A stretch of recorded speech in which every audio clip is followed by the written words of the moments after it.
There you go.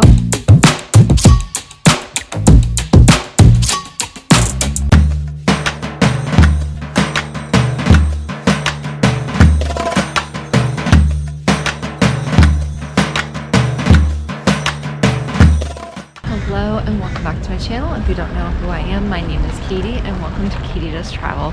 I'm a solo female backpacker in her 30s, here to show that travel can be fun and meaningful no matter your age. So if that sounds like something you would like, please give this video a thumbs up and subscribe to my channel to see more.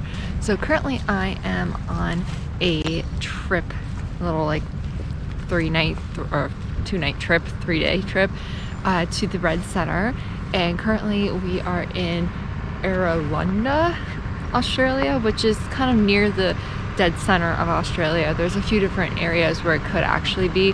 I'll pop in a picture of the sign. You can kind of pause the video and read it, but it is actually pretty interesting that there is a few different areas where it could actually be the center of Australia. What is this on the ground? Oh, it's like a seed.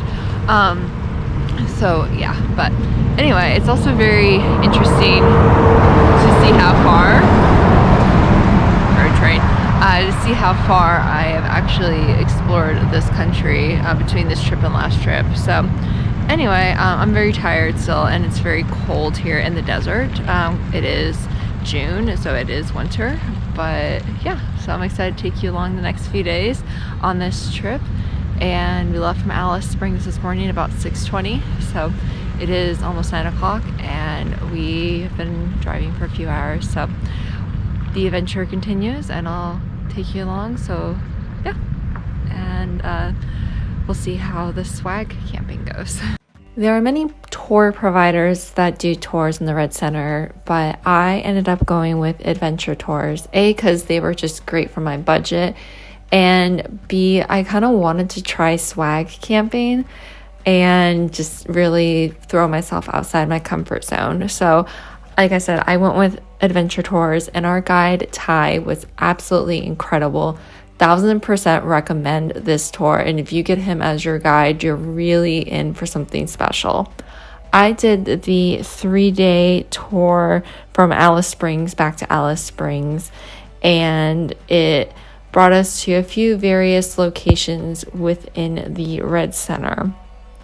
Our first stop was to Kata Tjuta, which is an area that has 36 various sized domes, and it is just breathtaking. It's a great way to really just get to know the land.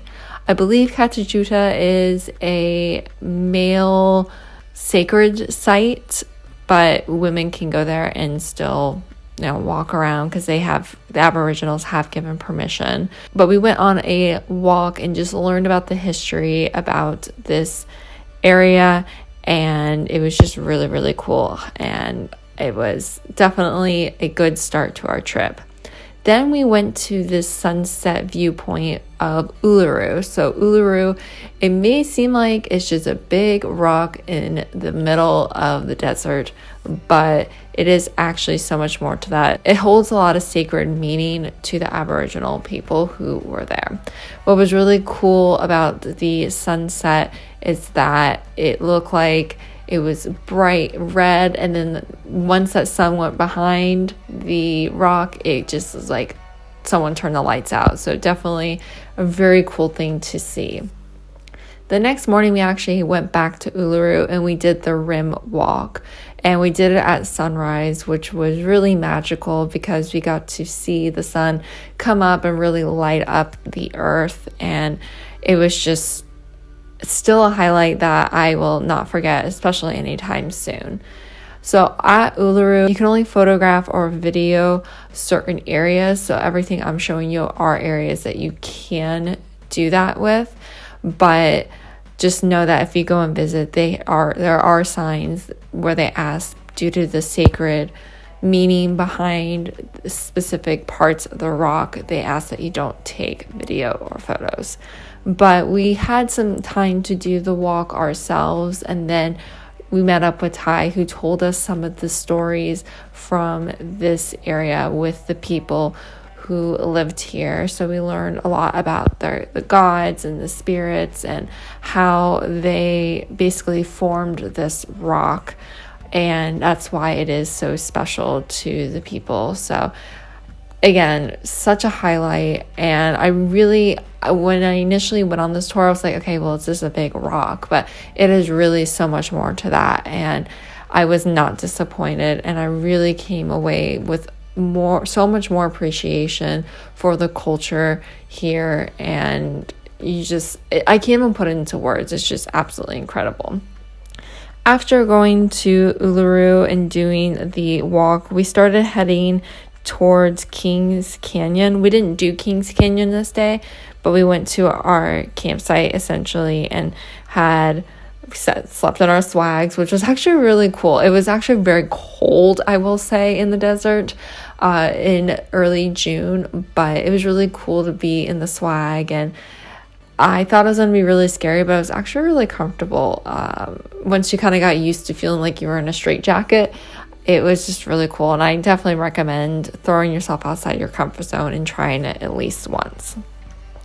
The next morning, which was our final day, we went over to Kings Canyon to do the rim walk. So this walk is very popular, and it is a huge gorge that is enclosed by sheer rock walls that is many meters high.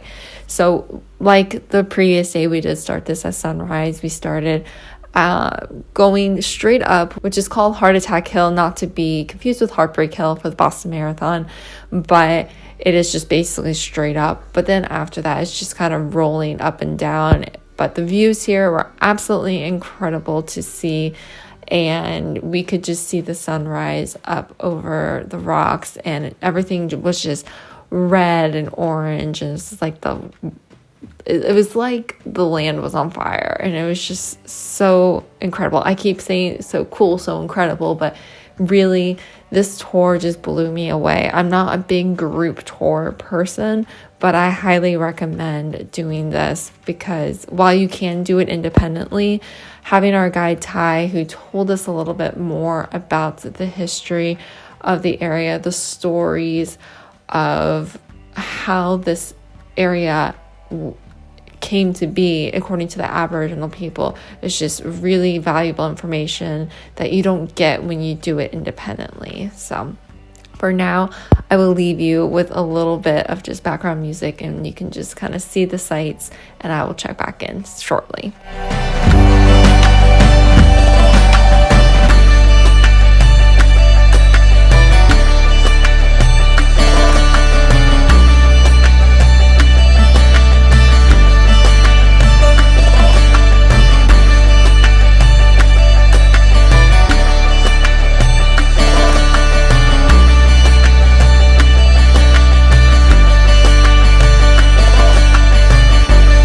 After we were done Kings Canyon, we ended up dropping off most of the group because there was another place you could start the tour from. And then we headed back towards Alice Springs. We saw our little emu friends again and just had a great time on the way back. It's my favorite because he's got a crooked beak.